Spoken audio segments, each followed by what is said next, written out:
Hello there, and welcome to the Untitled Film Podcast with Colum and Johnny. It just sounds like you're having a stroke now. I think we've broken him. It's too early for you to be this broken. What, too early in the podcast? Too early in the day? Take your pick, I guess. Too early in life? Oh, I think we're getting a bit philosophical now. So if a tree falls in the woods, does it make a sound? Yeah. Yeah, it makes a sound.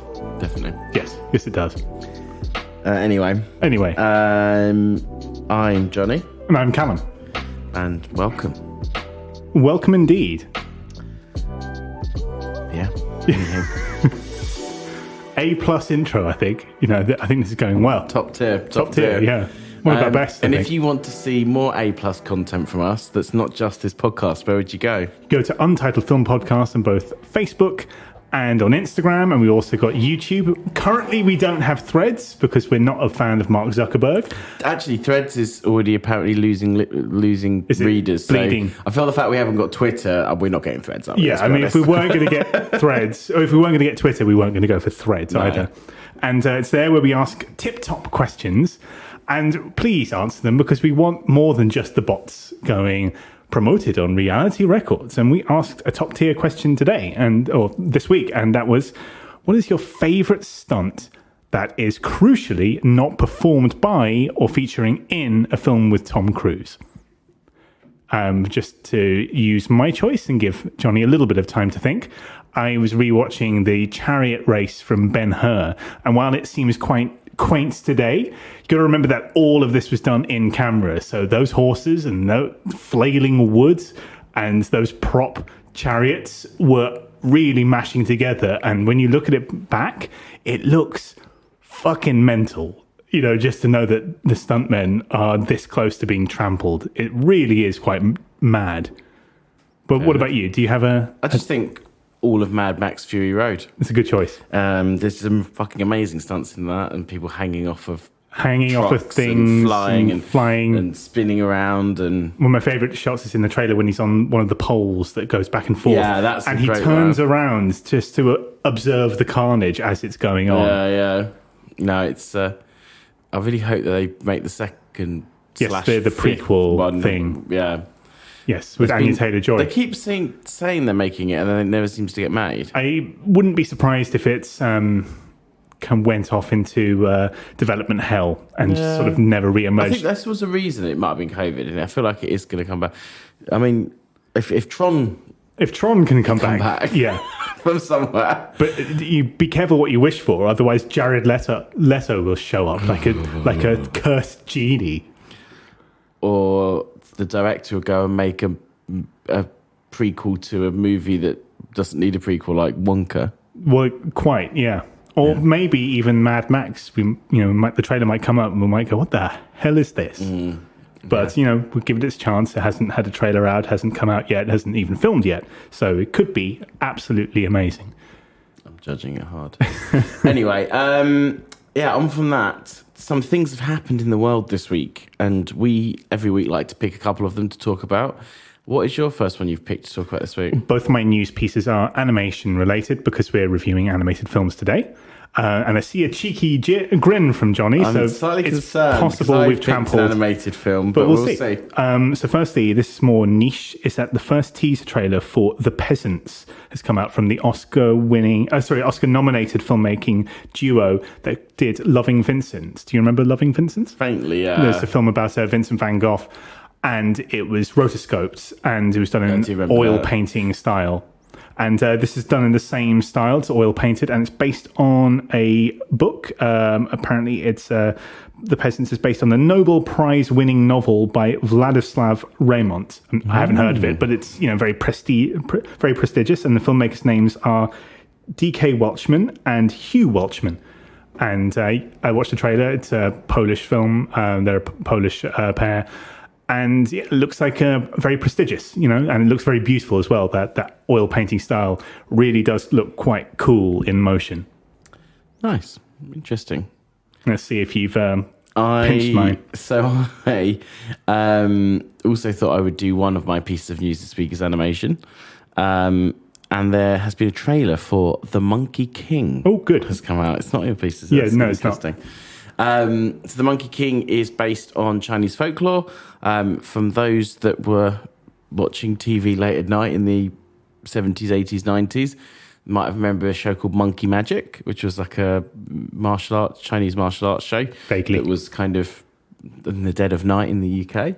And then also, those of you might remember for the 2008 Chinese World Cup Olympic coverage, Jamie Howard and Damon Albarn did a musical piece and a piece about the legend of Monkey, and then that was turned or partially turned and expanded into an opera. They did an opera, which is excellent.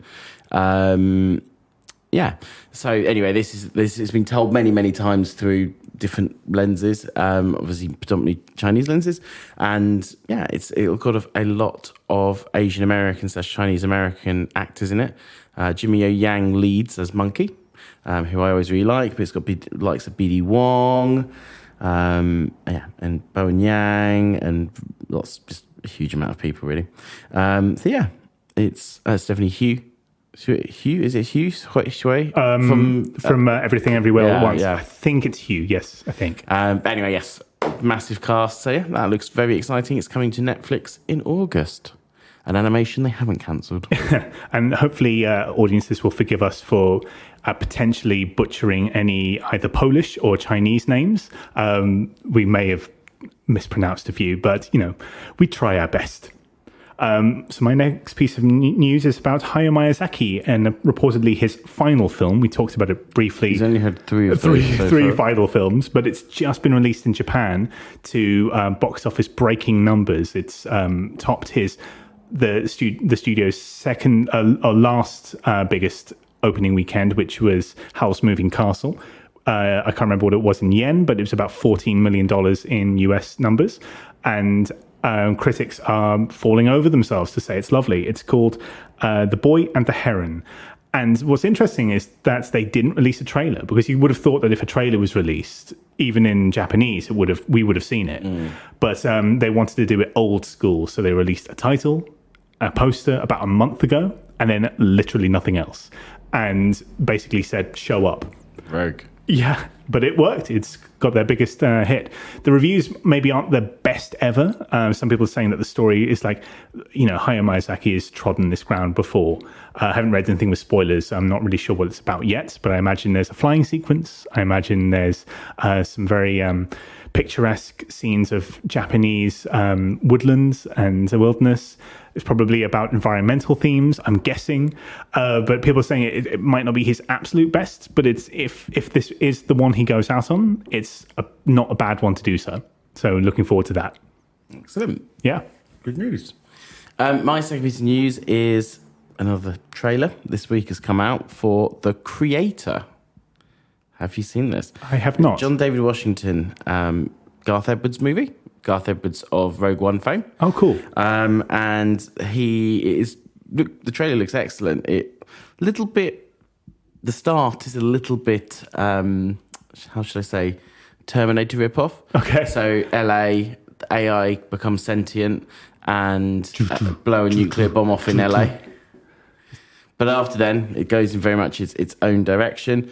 It kind of gave me like Chappie vibes from the trailer. I'm just going to put it out there. Okay, yeah, I wasn't a fan of Chappie, and I'm a big fan of Sharlto Copley, and that was the one I mean, where you're wrong. Yeah, I know, It's like one of my favourite ones of... That's funny. I thought it was their weakest. Of Neil Blomkamp. Well, the weakest of the three ones that he made with the studio, because he then made a really terrible, basically straight-to-DVD film about 4 years after Chappie. District 9's, I personally think District 9's the best, but I don't think much of that one that you... So I think Elysium is solid, but... Nothing more than solid. I like Chappie. Anyway, it gives me Chappie. We're not reviewing Chappie right now. Yes. It gives me kind of Chappie vibes, but it looks, again, it kind of gives that, apparently it only has about an $80 million budget, but it's got that very Neil Blomkamp thing of, that only costs $80 million. Surely that costs like 200. Like, it's got that kind of vibe about it as well. But no, really like the look of it. So very exciting. Yeah, that is. And it's good to see John David Washington back in things after Tenet. Yes. Yeah. I think Gareth Edwards, I still think that his best film is Monsters, which was his debut. And I'd like to see him do something like that, because I think his time in Hollywood, he had okay results, like Godzilla's okay, and Rogue One. Everyone else says it's the best of the new Star Wars films. I don't think that. It's okay. I agree with everyone. Yeah, fair enough. But I would like to see him do. It sounds like this has a tighter budget, and I think that could be something that provides some more interesting results. Excellent. On to the meat and potatoes of the podcast. Oh, meat and potatoes. So we've already mentioned that it's a very animated episode. Aye. What are the films that we'll be reviewing today, Callum? Don't say the wrong title. Don't say the wrong title. The first one is Nimona, which just came out on Netflix. It's an Annapurna co-production, and we're going to Not the restaurant. No. Not the restaurant. And in fact, I may have even mixed up that restaurant with the production title, which has a similar title to something like Annapurna. It might not be Annapurna. I think it is, because I was questioning myself. I was like, is it Annapurna or is it Annapura? But I think it is actually Annapurna, because it has the logo is a mountain. Yeah, the mountain and turns into an A. And Annapurna is a region in Nepal. Mountain is a region. So. Just so you know. Just so you know. And also, we're going to be pairing it with The Iron Giant, the classic from 1999, Warner Brothers Is that feature. old enough to be a classic? I'd say that's more than 20 years. I think for us, it's a classic in our life. But by our definition, it's by our definition. And it's the Brad Bird film before his tenure with Pixar. So should we kick off with Nimona? Not Menorah. See, for some reason, I keep mixing up with Menorah, which is the Jewish candles. And I've been saying, don't say Menorah, don't say Menorah, don't say Menorah. Should we kick off with that? Go on then. Okay. So it's about a knight in a futuristic sort of city. So it mixes fantasy and science fiction. So it has knights and queens and bloodlines, but it's set in a more futuristic sort of space, future retro sort of thing. So it starts with a knight. He's working class. Usually knights are picked from a special bloodline, but this guy, he's really nervous because he's going up and he's like the first of the commoners to become a knight.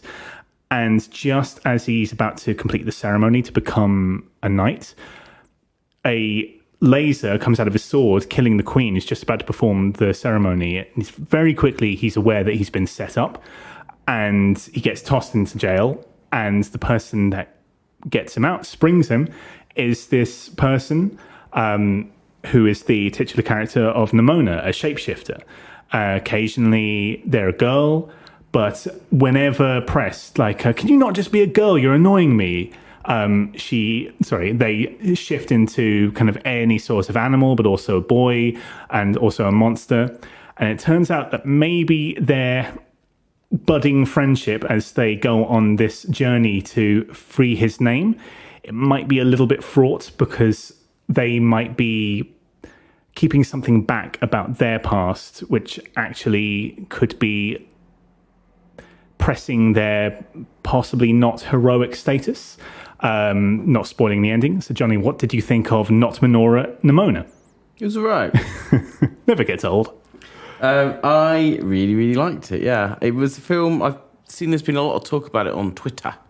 I follow quite a lot of animating people on Twitter, and they've been talking about it for quite a while. Obviously, very kind of under the radar. I believe it is based on a graphic novel or a comic. It is. I'm just getting up the name of the author. And apparently it does it justice, which is always a good place to start. But obviously I haven't read it myself. Really love the voice cast. I thought they all did a really good job. Riz Ahmed was excellent. And so is Chloe Grace Moretz. And it was just the whole cast were really good. RuPaul with quite a small role was quite good. I've been quite enjoying RuPaul's voice acting of late. And Beck Bennett, who I really fucking loves voice acting. He played one of the robots in Mitchell's versus the Machine as well. Oh yes, I thought I recognised them. He does this really good. He does quite a few SNL sketches as well. Does this really good kind of thing where he is just the zero self-awareness, and I just find that really hilarious. So I really like him. The animating, obviously it didn't have a huge budget, I assume, but the animation sequences were impeccably done. They were really smart. They used their budget well. I really like the character design. I really like the character growth. I like the politics of it. as I'm sure we'll talk about a bit more in detail in a minute. Yeah, it wasn't much I didn't like about it. If I had a couple of criticisms, it almost did kind of start to end in a bit of go towards a sky beam. Oh, yes, the infamous sky beams. So for those who don't know, that sky beams refer to, especially around the early 2010s, late 2000s, a lot of movies, especially Marvel movies, would have a sky beam where the baddie would shoot a big laser into the sky, or a laser coming from the sky that's about to destroy the Earth. And everyone has to get towards the laser to turn it off. Or do a thing. And yeah, it is a bit sky beamy. It's not, without actually being a sky beam, it's like sky beam proxy. And I kind of think that the pacing with some of the way that some of the flashback scenes and things are inserted are not amazing. But other than that, I really liked it. Oh, I also really enjoyed the soundtrack. There was a couple of... there was a really good use of the Banana Splits theme tune. Yes. Really well used. And it uses a bit of a callback as well. And I also really enjoyed the use of Metric. I always enjoy Metric being a movie. Metric, and the final track is K-Flay. Yeah, excellent as well. The Metric one, I think, is an old song, but I think the K-Flay song was written before the movie. Yeah, it was. It was. So overall, really, really liked it. With a couple of criticisms. Yeah, yourself? A couple of criticisms, just to get those out of the way. It might even be a little bit too flippant and light for its own good. Sometimes a bit frothy because it's it's like tonal whiplash almost. Yeah, almost like there's a thing about being kinetic, but there's also you can be a little bit too quick, and where it just starts to feel like it's skipping. And sometimes, tonal whiplash, occasionally a heavy moment is done with like completely countered with not like a fart joke or something, but something almost as like goofy. They're here, that kind of delivery. But yeah, we're really straining to come up with criticisms. Just to mention the politics, there's a reason why when I did the plot sum up, I used they, them pronouns, because there's this whole thing running through it. Nimona and not Minora. Nimona keeps on changing into various animals, depending on what they need to get out of a certain situation. But it becomes relevant because they say, well, why don't you just stay a girl? And they say, it hurts. It hurts to stay a girl. And I'm not a girl. I'm Nimona. And so it has very gender fluid politics. It's the kind of film where I hope people like Graham Linehan and J.K. Rowling are made aware of it, and they scream themselves hoarse until 4:00 in the morning while they're having a Twitter wank fest. But it's light with it. It doesn't sort of burden its own plot while not being subtle at all. It is kind of brick heavy, but I like that sort of thing. I like George Romero sort of like getting out the old soapbox and wagging his finger at society. The only thing I would say is it's quite clear that's his politics. I mean, even I don't know if you watched in the closing credits, there's a bit where it goes all rainbowy. Yes, I did notice and stuff. So that it's if you want to find it, it's there. But if you were a 5-year-old kid watching it, you could just see it about being who you or being your true self. Yeah, exactly. Yeah. It doesn't have to necessarily be about gender politics, but that is heavily in the mix. So I just think it's quite nice to tell that story. It's an important story to tell. But I actually don't think it's too... if you really want to look at it as I guess because we're watching it from the point of view of adults. Yeah. So, but if you're a kid, then it might just be true to yourself. It's kind of... It's not like too spelling it out. And similar with the Knight character played by Riz Ahmed. It very quickly in the narrative, he kisses his boyfriend, and it's like, okay, that is. And then you have RuPaul in the cast. I mean, it's very much wearing its stuff on its sleeve. Yeah, absolutely. It's also very light with it. Like I said, sometimes a bit too light, but it's never sort of... It's always skipping. It's always kind of trundling along. It's very kinetic. It's very similar, actually. Very recently, the Dungeons and Dragons movie came out, and that made the great decision of not being a serious fantasy movie, Lord of the Rings, and just being as fun and frothy and kind of loose and light as possible. And this does the same thing. It's never not fun. It's always running along and skipping and having a fun moment. Always something around the corner to make you laugh. Yeah, there's some good jokes and things in it. I think, to go back to your previous point, why you say it's kind of flippant and stuff, what I quite like about that is I feel like it normalizes these things. I think there's too much stuff out there that maybe is like trying to be like, these issues, really think about them, really think. Wink, wink, nudge, nudge. When actually, I feel like this, especially, I mean, more with the trans stuff. Yeah, okay, that is a bit more like, I think my flippancy is more referring to tone, not politics, but the tone. Okay. Sometimes the movie, like a joke, is a bit too silly for its own good. Yeah, but then it's for kids. But it is for kids as well. It's not, well, it's for families. For families, yes. I think there's enough in there for adults and enough in there for children. I wasn't referring to the politics being too flippant. Just sometimes a joke might not land quite as well as I wanted it to, I guess. So less about the film's undercurrent and more about the surface. Fair enough. There was a few jokes that I really chuckled though. Anyway, yeah. Have you got any more to add? No, it's very light. It's I think it's just over an hour and a half, so it's really 43, easy. I think. Yeah. So it's a really easy film to watch, and it's very kinetic and it's very colourful. So it will be the breeziest film you've ever watched, and that's a good thing. Yeah, I agree. I know. I'd go to bat for this film. I think it's. Other than probably Spider-Verse, the second best animated film I've seen this year. Yeah, I mean, probably Spider-Verse same is fucking amazing. Too, but also because I've only seen a few animated films this year. Yeah, I've watched quite a chunk, to be fair. But even if I had, this would be very high. Yeah. Cool. I think that probably brings us up to an advertisement break. And welcome back. I'd buy that for $1. No, you can't hear him. I'd buy that for $1. No. Cut it out.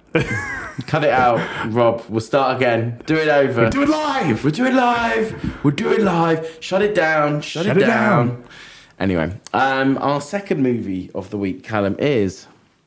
The Iron Giant. It is The Iron Giant. So, based on a book by... It's not H.G. Wells, is it? It's Ted Hughes. It's Ted Hughes. I thought it was Hughes, and I was like, I'm sure it's Hughes. Anyway, based on a book by Ted Hughes, which I read in primary school. It goes back a long time that I read that, but I think it's from the early... I think is it 1920s, the book, or is it 1800s even? Oh, I think it's the 20s for the book. So we find out. You find out while I summarise this plot. You do that. Anyway... an alien comes crashing down to Earth in the middle of the night, and all of its kind of small pieces are scattered around this large area, and they slowly pull themselves back together again into this giant metal robot, the Iron Giant. And he is found by a young child who befriends the robot.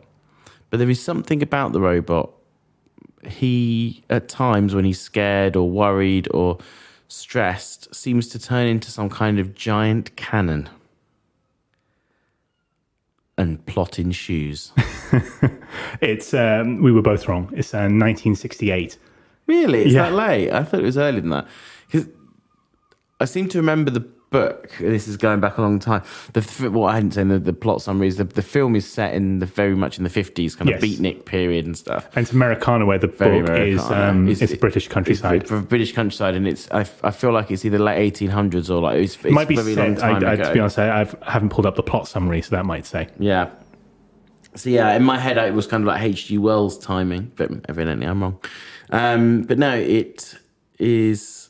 I used to always really like the book when I was a kid, and yeah, I've always liked this film as well. But yeah, Callum, what did you think?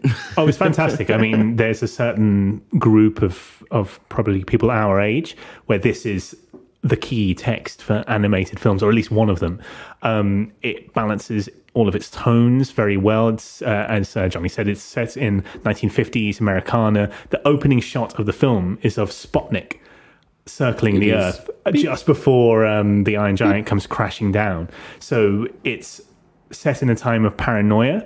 One of the more fun characters, the villain of the piece actually, is this Agent Ted Mansley, who comes roaring in and kind of is just as ignorant and frankly stupid as possible, as he's the unlucky agent who's been sent to investigate this bum case of the Iron Giant, but until they realize it's real. But the main meat of the story is between this young boy, this very lonely young boy, befriending this Iron Giant, and it manages to kind of mix tones of wonder.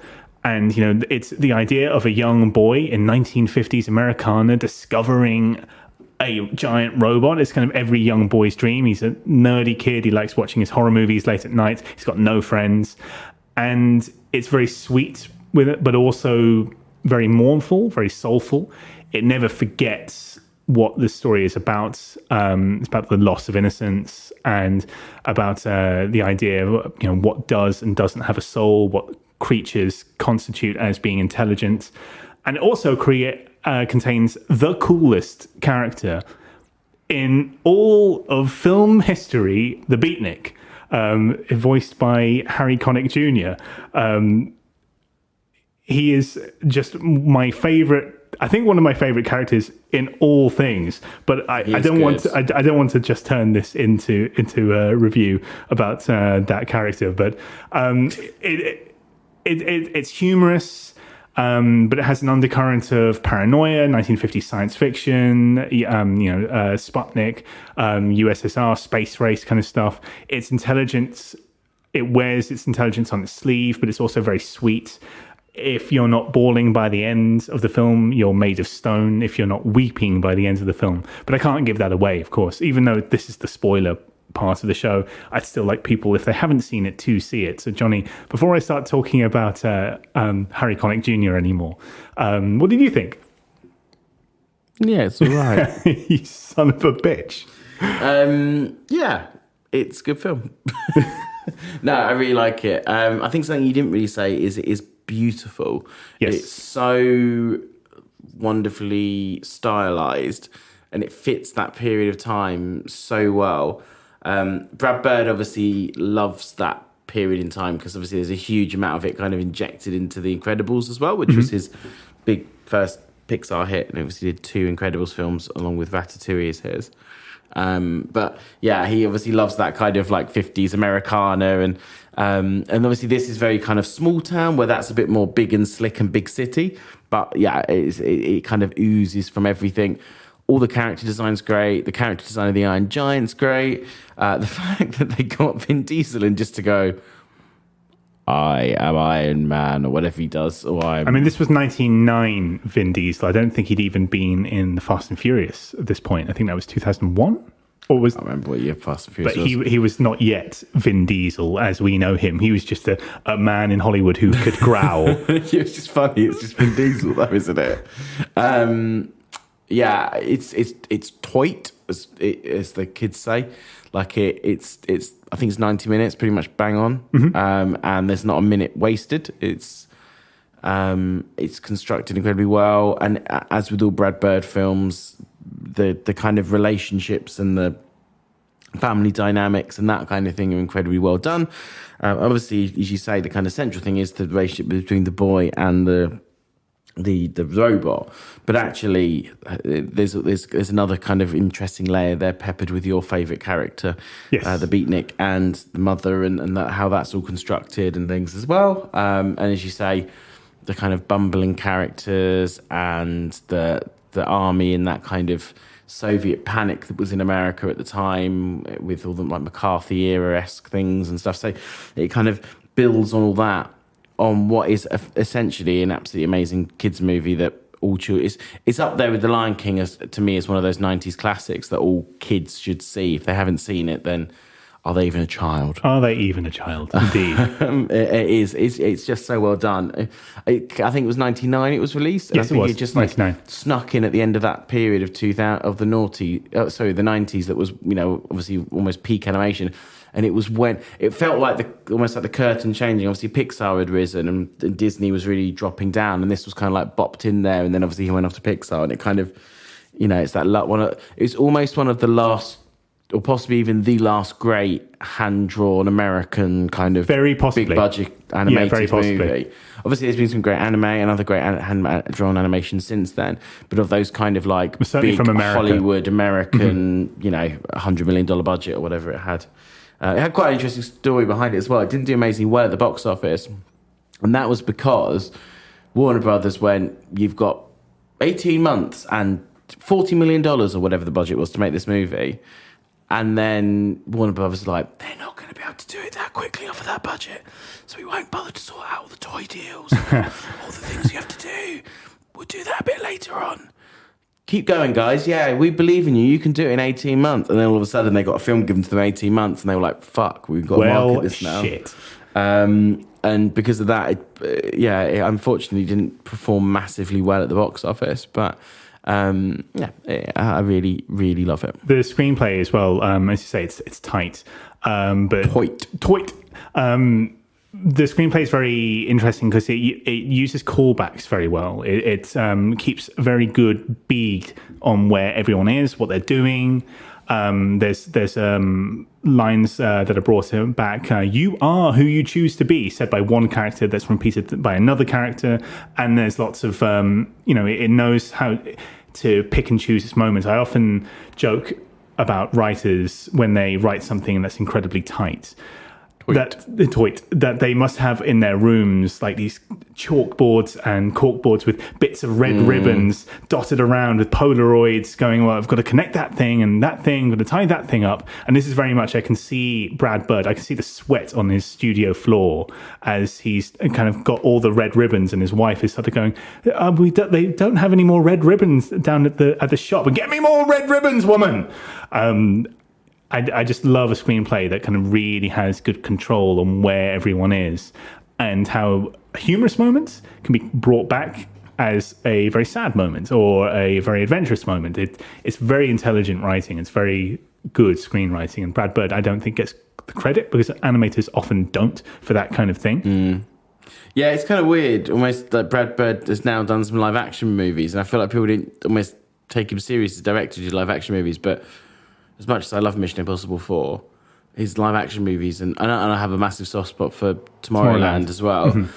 His animated movies are so much better. So much better. But people, twas ever thus. Yeah, comedy people and don't anime. know animated directors' names very often. Like John Lasseter, Brad Bird, maybe Richard Stanton from that kind of early And a period few others. of like Pixar, and that's about all that people know. It's travesty. Fucking learn more, Miyazaki, I suppose. But anyway, no, I really love it. Me too. So, I think, unless you've got any more to say, No, I think that's possibly all brings she us to the wrote. end That's of that. Murder, She Wrote, I think. Nice and toit ourselves today, which always happens when we got two films we really like. Yeah. So, Nimona. Nimona, not Menorah. Not Menorah. What did you think? I think an 8 out of 10, probably. Okay. It's very sweet. It's very kinetic. It's very colourful. As you say, the animation is great. It's political without sort of kind of being smug about it. It's intelligent. It's funny. It might be a little bit too frothy for certain moments for my taste, but these are nitpicks. When we struggle to come up with nitpicks, you know that we really like a film.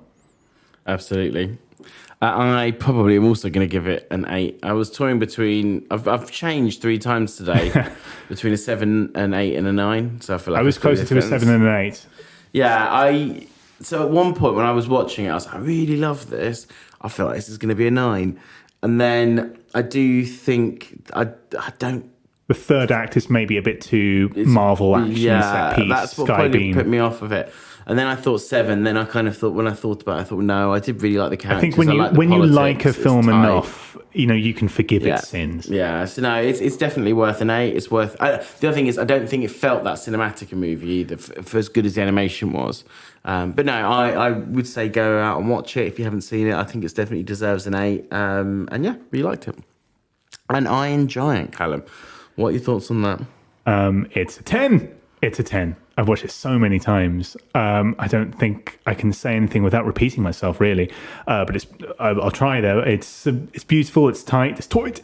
It's well written. It wears its politics on its sleeve.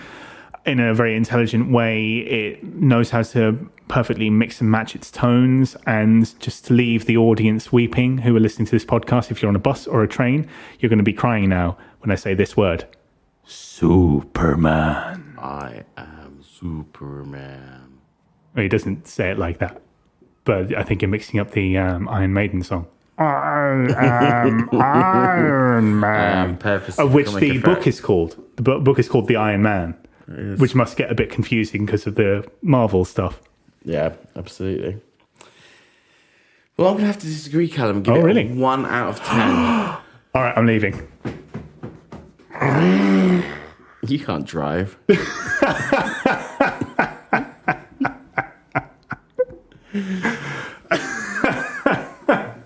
Cut down your pomposity.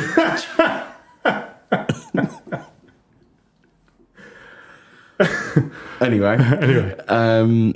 Yeah, so, no, and that's in opposite land. I've give it also a 10 out of 10. I hate to agree with you, but I don't really have much to fault it with, really. I like all the characters. It's incredibly well written. It's toit. It's beautifully animated. It is a modern classic. If you haven't seen it, where have you been living for your whole life? Go and watch it now. Lucky for them, it's on Amazon Prime. It is on Amazon Prime for free of charge, as long as you pay for Amazon Prime. Go watch it now. And Nimona is on Disney Plus. No, it's not. No, it's not. It's on Netflix. Why did I say Disney Plus? Don't know. Obsessed. Obsessed with Disney. But no, that is this week's podcast episode. Don't forget to like and subscribe to us on our various socials, which are at Untitled Film Podcast. And I think, should we tell them about our super special exciting let's do next week?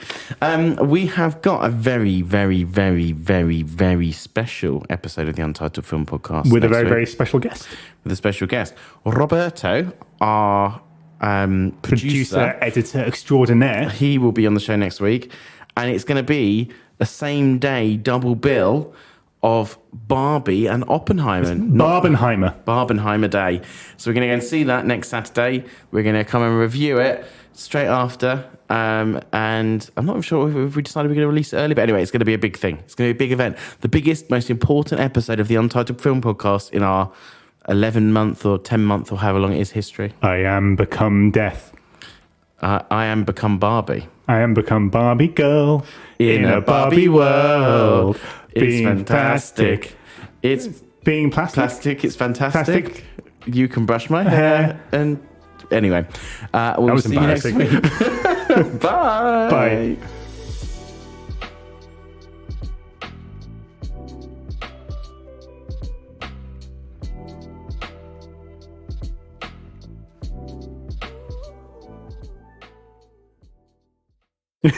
You son of a bitch.